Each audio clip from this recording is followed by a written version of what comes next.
রোদ ছায়ার খেলা। এমনিতে আকবর আর বীরবল খুব ঘনিষ্ঠ ছিলেন, কিন্তু কখনো কখনো ওদের মধ্যে কথা কাটাকাটিও হতো, আর বীরবলকে আকবর রাজমহল থেকে তাড়িয়ে দিতেন। কিন্তু কিছুদিন পরেই আবার আকবর বীরবলকে খুঁজে বের করতেন আর নিজের দোষ মেনে নিয়ে মহলে ফেরত নিয়ে আসতেন। একদিন এমনই আকবর বীরবলের উপর খুব রেগে গেলেন, আর বীরবলকে উনি মহল থেকে তাড়িয়ে দিলেন। আরে এ কি, এতদিন হয়ে গেল বীরবলের কোনো খবর নেই। প্রহরীরা, যাও বীরবলকে খোঁজো। প্রহরীরা খুব খুঁজল, কিন্তু বীরবলকে পেল না। ওরা আকবরকে সবকিছু খুলে বলল। এসব শুনে আকবর উপায় বার করলেন। সারা রাজ্যে আমার নির্দেশ ছড়িয়ে দাও, কাল সকালে সবাইকে আধা রোদ আধা ছায়ার মহলে আসতে হবে। এই আদেশ শুনে সবাই হতভম্ব হয়ে গেল। পরের দিন কেউ রাজমহলে এলো না, কিন্তু দরবারে বসে আকবর মহলের বাইরে কারুর আওয়াজ শুনতে পেলেন। জাহাপনা, জাহাপনা, আপনার নির্দেশে আমি আধা রোদ আর আধা ছায়ায় এখানে এসেছি। আকবর বাইরে এলেন, আর অন্য লোকজনও ওখানে জমা হয়ে গেল। প্রবেশদ্বারে একটি লোক মাথায় খাট নিয়ে দাঁড়িয়েছিল। যখন আকবর ওকে দেখল, জাহাপনা, আপনার নির্দেশ মেনেই আমি এখানে এসেছি। ওকে দেখে আকবর সব বুঝে গেলেন। কিন্তু আমায় বলো, এই বুদ্ধিটা কার? জাহাপনা, এটা বীরবলের বুদ্ধি, উনি আমার সাথেই থাকেন। ওই লোকটিকে অনেক পুরস্কার দিয়ে আর বুঝিয়ে আকবর বীরবলকে ফিরিয়ে আনলেন।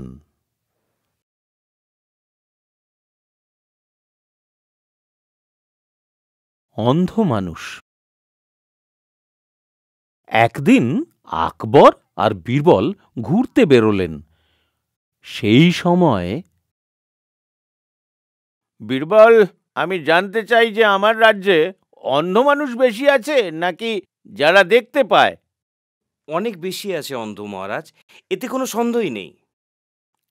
এটা কি করে বলতে পারো তুমি? প্রমাণ করতে পারো? নিশ্চয়ই জাহাপনা, আমি কাল প্রমাণ করে দেব। পরের দিন মহলের সামনে বীরবল একটা ভাঙা খাট নিয়ে বসল আর সারাই করতে শুরু করল। আকবর সেখানে এলেন। বীরবল, এটা তুমি কি করছো? তোমার তো দরবারে থাকা উচিত। বীরবল কোনো উত্তর দিল না, কিন্তু নিজের সেবককে কিছু ইশারা করল। সেবক কিছু লিখে দিল। এইভাবেই অনেক লোক ওখান দিয়ে হেঁটে গেল। অনেকে জিজ্ঞেস করল যে বীরবল এটা কি করছে। তো অনেক লোক জিজ্ঞেস করল যে বীরবল এই খাটটা সারাই করছে কেন। বীরবলের সেবক এই সমস্ত কিছু লিখে রাখল। পরের দিন যখন বীরবল দরবারে এলো, ওর হাতে দুটো কাগজ ছিল। বীরবল, তুমি তোমার কথা প্রমাণ করবে কবে? এখনই, এই মুহূর্তে জাহাপনা। বীরবল বাদশাকে দুটো ফর্দ ধরিয়ে দিলেন। একটায় অন্ধের সংখ্যা লেখা ছিল, আর একটায় চোখে দেখতে পায় এমন লোকের সংখ্যা। এ কি বীরবল, এই দ্বিতীয় ফর্দে অনেক কম লোকের নাম আছে, আর প্রথম ফর্দে আমার নামের সাথে আরো অনেক নাম আছে। এটা কি ধরনের ইয়ার্কি বীরবল? না সম্রাট, এটা কোনো ইয়ার্কি না। প্রথম ফর্দটা অন্ধদের, যারা আমাকে জিজ্ঞেস করছিল যে আমি কি করছিলাম এটা, যেখানে ওরা দেখতেই পাচ্ছিল যে আমি খাট সারাচ্ছিলাম। এর মানে এই যে তারা অন্ধ ছিল। এই দ্বিতীয় ফর্দটা ওই লোকদের, যারা আমাকে জিজ্ঞেস করছিল যে আমি ওই খাটটাকে কেন সারাই করছিলাম। এবার আপনি বলুন জাহাপনা, যে কাদের সংখ্যা বেশি। তুমি ঠিক বলেছ বীরবল, অন্ধদের সংখ্যাই বেশি।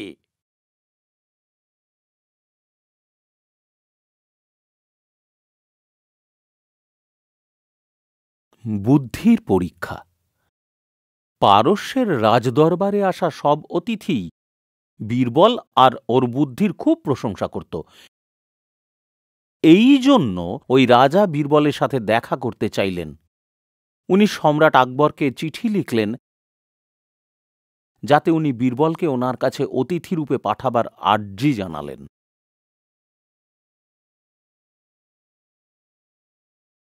বীরবলকে পাঠাতে আকবর রাজি হয়ে গেলেন। অনেক উপহার সমন্বিত হয়ে বীরবল পারস্যের রাজার সাথে দেখা করতে চললেন। যখন বীরবল পারস্য পৌঁছলেন, আমাদের দেশে আপনাকে স্বাগত জানাই। আমাদের রাজা আপনার সাথে দেখা করতে উদগ্রীব। চলুন রাজমহলে যাই। ওরা দুজন রাজমহল গেল। যখনই রাজমহলে বীরবল প্রবেশ করল, খুব অবাক হল। ও দেখল যে একরকম সিংহাসনে 6 জন বসে আছে। বীরবল আগে কখনো রাজাকে দেখেনি। এই জন্য উনি দ্বিধায় পড়লেন। উনি বুঝতে পারছিলেন না কে আসল রাজা। কিছুক্ষণ এক মনে ভাবলেন। কিছুক্ষণ বাদে সোজা হেঁটে মাঝে বসা লোকটির সামনে দাঁড়ালেন ও প্রণাম করলেন। হে মহান রাজা, আমার প্রণাম স্বীকার করুন। আপনার দেখা পেয়ে আমি অত্যন্ত খুশি। পারস্যের রাজা শাহ এই ভেবে অবাক হয়ে গেলেন যে বীরবল ওকে চিনলেন কি করে। বীরবল, আগে কখনো তুমি আমায় দেখনি, তাও কি করে তুমি আমায় চিনতে পারলে? মহারাজ, প্রথমে তো আমি খুবই সংশয়ে পড়ে গেছিলাম, কিন্তু মন দিয়ে ভাবলাম। তারপর দেখলাম যে একমাত্র আপনিই আমার দিকে দেখছেন, বাকি সবাই আপনার দিকে তাকিয়ে। এইভাবে আমি জেনে গেলাম যে আসল রাজা আপনি। দারুণ বীরবল, তোমার বুদ্ধির জবাব নেই।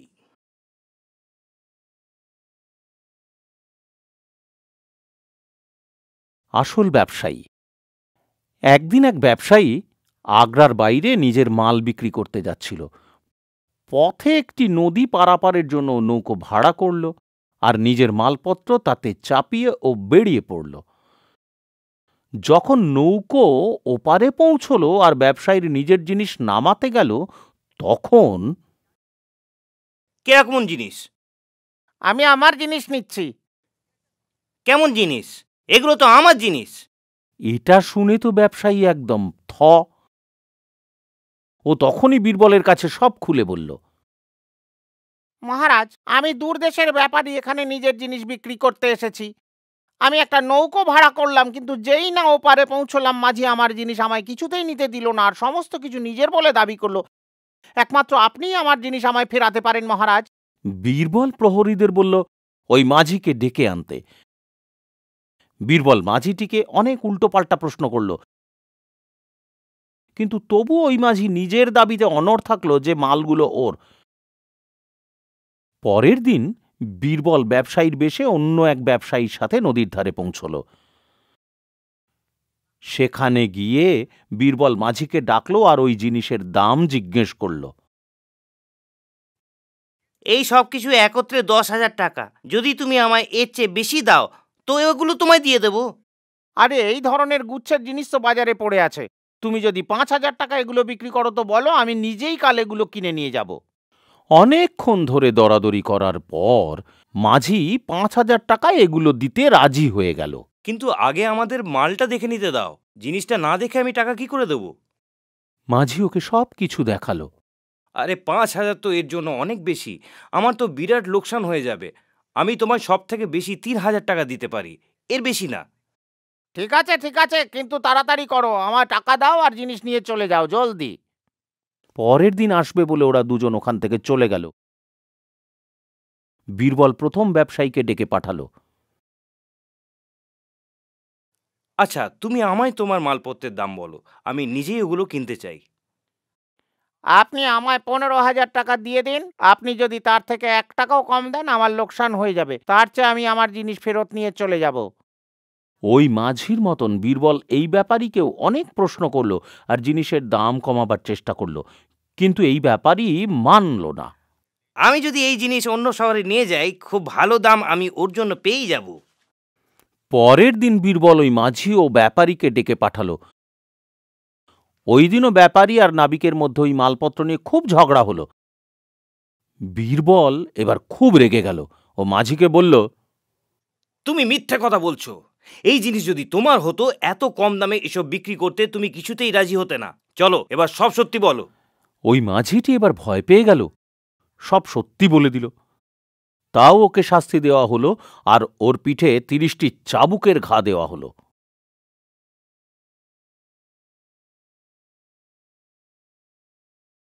আকবর ও আম।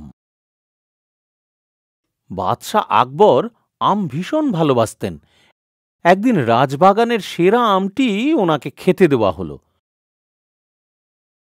আকবর বেগমের সাথে বাগানে বসে কথা বলছিলেন। আহা, দারুণ সুস্বাদু আমটি। বেগম আম না খেয়ে কেবল তাকিয়েছিলেন বাদশার দিকে। আম খাওয়ার পর আকবর তার আঁটিগুলি বেগমের দিকে ফেলছিলেন। তখনই বীরবল ওখানে এলো। বীরবল, একটা কথা কি তুমি বুঝতে পারলে? বেগম ভীষণ লোভী। বেগম লজ্জায় রাঙিয়ে উঠলেন। আকবরের কথায় উনি খুব কষ্ট পেলেন। কিন্তু তখনই এমন কিছু ব্যাপার নয় জাহাপনা, বেগম সাহেবার থেকে তো বেশি লোভী আপনি। হ্যাঁ, এটা তুমি কি করে বলতে পারো? বেগম সাহেবা অন্তত আটিগুলো তো ফেলে দিয়েছেন, কিন্তু আপনি তো দেখছি আমের সঙ্গে আটিও খেয়ে ফেলেছেন। তাহলে আপনিই বলুন কে বেশি হ্যাংলা? বীরবলের কথায় সবাই হাসতে লাগল।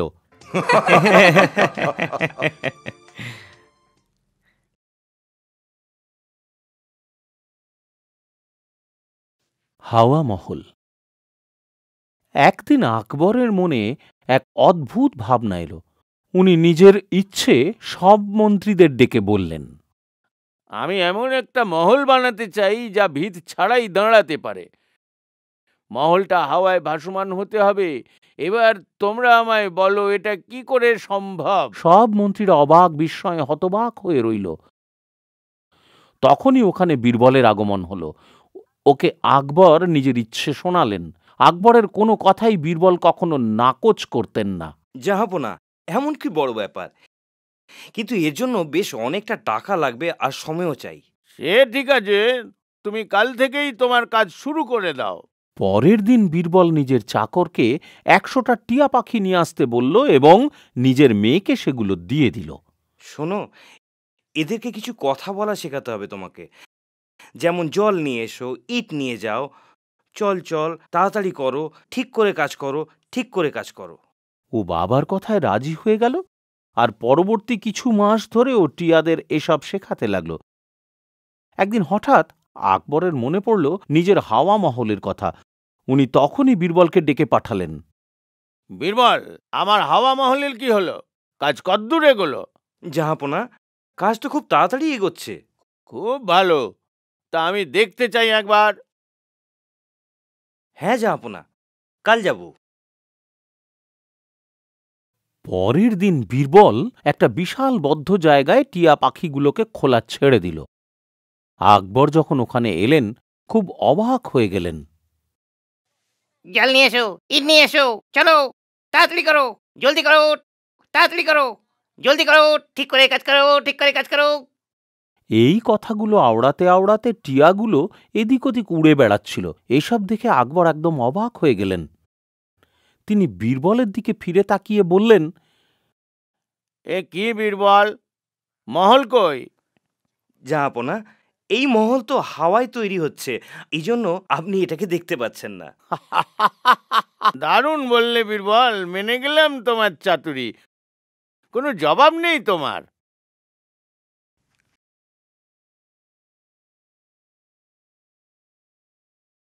বীরবল আর গায়ক। একদিন আকবরের দরবারে সঙ্গীত সভার আয়োজন করা হল। ওই অনুষ্ঠান শেষ হতেই, বাহ, কি দারুণ সঙ্গীত! আপনার সুমধুর আওয়াজ আমায় অত্যন্ত খুশি করে দিয়েছে। আপনি যা চাইবেন আমি আপনাকে দিতে রাজি আছি। ওই গায়ক বীরবলকে খুব হিংসে করত। ওই গায়ক সম্রাট আকবরকে বললেন, জাহাপনা, আমি কোনো উপহার চাই না। আপনি শুধু এটুকু আদেশ করুন যে যেমন ব্যবহার বীরবল পায় তেমনি ব্যবহার যেন আমিও এবার থেকে পাই। আকবর গায়কের উদ্দেশ্য জেনে গেলেন। দেখো, সর্বশ্রেষ্ঠ গায়ক হিসেবে যেই সম্মান তোমার পাওয়ার কথা তা তো তুমি পাচ্ছই। বীরবল একজন জ্ঞানী মানুষ, আর ও যা সম্মান পাচ্ছে তা ওর রাজকীয় দক্ষতার জন্য। অনেক বোঝানো সত্ত্বেও গায়ক কিছু বুঝতে চাইল না। অবশেষে আকবর ওই গায়ককে শিক্ষা দেবার জন্য মনস্থির করলেন। পরের দিন আকবর গায়ক আর বীরবল দুজনকেই ডাকলেন। তোমরা দুজন কাছের রাজ্যে যাও আর এই বার্তাটি ওনাকে দিয়ে ফিরে এসো। গায়ক তুমি ফিরতেই যা চাও তা পেয়ে যাবে। বীরবল আর গায়ক কাছের রাজ্যে গেল আর তারা রাজাকে ওই বার্তা দিল। ওটা পড়ে রাজা অবাক হয়ে গেলেন। ওতে লেখা ছিল যে ওই বার্তা নিয়ে আসা দুজনের হাত যেন কেটে ফেলা হয়। কিছুক্ষণ ভেবে রাজা সংকল্প করে নিলেন, প্রহরী, কাল সকালে এদের হাত কেটে নেওয়া হোক। এটা শুনতেই গায়ক তো কাঁদতে লাগলো।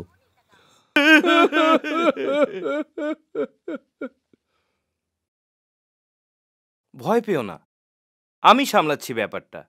কাল সকালে তুমি বারবার শুধু এটাই বলে যেও যে আমার হাত আগে কাটা হোক, আমিও এটাই বলবো, বাকিটা আমার ওপর ছেড়ে দাও। পরদিন সকালে রাজার দরবারে, মহারাজ, আগে আমার হাত কাটুন। না মহারাজ, আগে আমার হাত কাটুন। না না মহারাজ, আমার হাত আগে কাটবেন। না মহারাজ, না, দয়া করে আমার হাত আগে।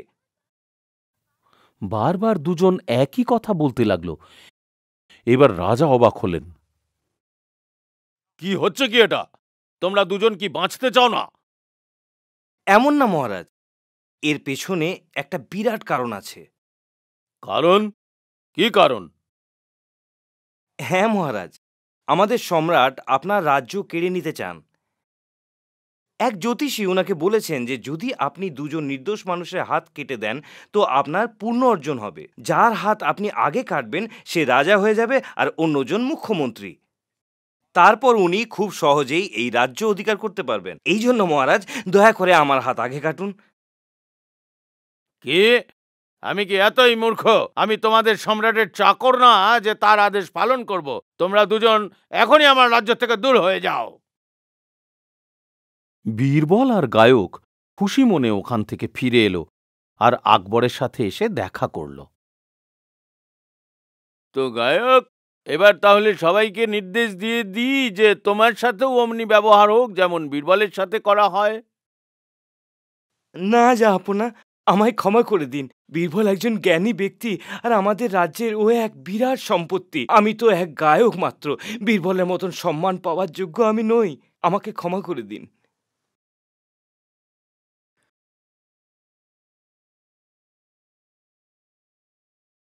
জন্মদিনের নিমন্ত্রণ। বাদশাহ আকবরের জন্মদিনে এক বিরাট ভোজের আয়োজন করা হল। বীরবল বাদশার পাশে বসে আহার করছিলেন। একটা বেগুনের তরকারি বাদশাহ দারুণ উপভোগ করে খাচ্ছিলেন। বীরবল, এই বেগুনের তরকারিটা অত্যন্ত উপাদেয়। তোমার কেমন লাগছে? আগে জাহাপনা, এটা দারুণই সুস্বাদু। বেগুনের স্বাদের মতন কিছুই হয় না। আমার বাবুর্চিকে বলো যে রোজ যেন আমায় বেগুনের তরকারি দেওয়া হয়। যেমন আপনার ইচ্ছে জাহাপনা। রোজ রোজ বেগুন খেতে খেতে বাদশাহ আকবর বিষণ্ণ হয়ে উঠলেন আর বেগুনকে ঘৃণা করতে লাগলেন। কিছুদিন পর একটি অন্য ভোজে বীরবল আবার বাদশার পাশে বসেছিলেন। রোজকার মতো আবার বেগুনের তরকারি পরিবেশন করা হলো। বীরবল, তোমার কি এই বেগুনের তরকারিটা ভালো লাগলো? ছি, কি বাজে খেতে এটা, আর আমরা রোজ এটা খেয়ে চলেছি। আগে জাহাপনা, এটা সমস্ত তরকারির মাঝে সব থেকে খারাপ খেতে। রোজ এটাকে খাওয়ার মতন দুঃখের ব্যাপার আর কিছুই নেই। আকবর খুব আশ্চর্য হলেন। এটা কি বীরবল, কি হয়েছে কি তোমার? আমার জন্মদিনের দিন তো তুমি বেগুনের খুব তারিফ করেছিলে। তো আর কি করব জাহাপনা, আমি তো আপনার সেবক, বেগুনের তো না। তোমার জবাব নেই বীরবল।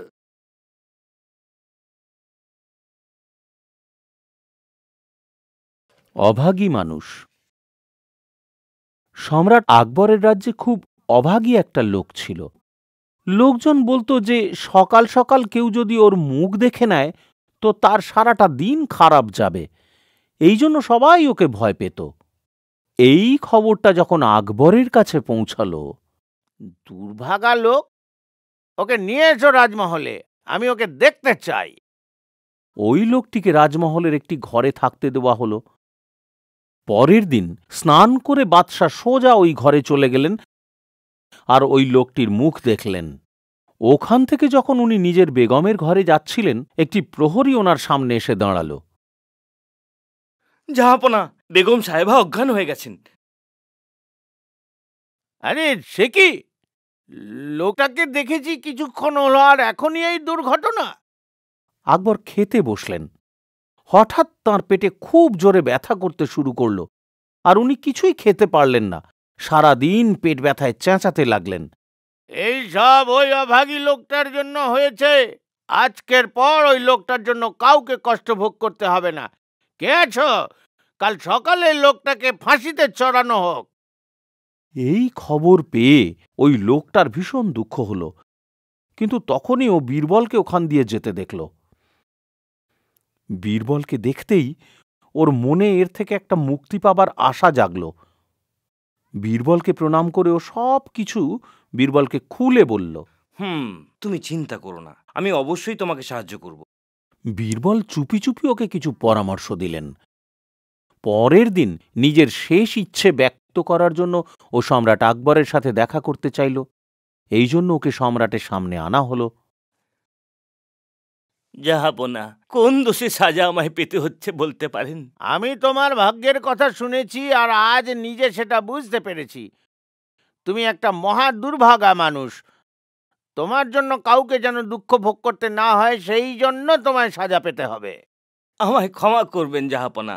আমার মুখ দেখে আপনার শুধু খাওয়া হয়নি, কিন্তু আমার ভাগ্য দেখুন, কাল আমি সবার প্রথমে আপনার মুখ দেখেছিলাম, আর দেখুন আজ আমাকে শুলিতে চড়তে হচ্ছে। এবার বাদশার চোখ খুলল, আর উনি ওকে ছেড়ে দিলেন এবং সঙ্গে অনেক সোনা দানা আর টাকা দিলেন। বাদশাহ ওই লোকটাকে জিজ্ঞেস করলেন, আচ্ছা বলো তো, এসব বলার পরামর্শ তোমাকে কে দিল? জাহাপনা, এসব আমাকে বীরবল শিখিয়েছেন, যিনি চান না যে তার বাচ্চা কিছু ভুল করুক। এই কথা শুনে আকবরের বীরবলের জন্য খুব গর্ব হল।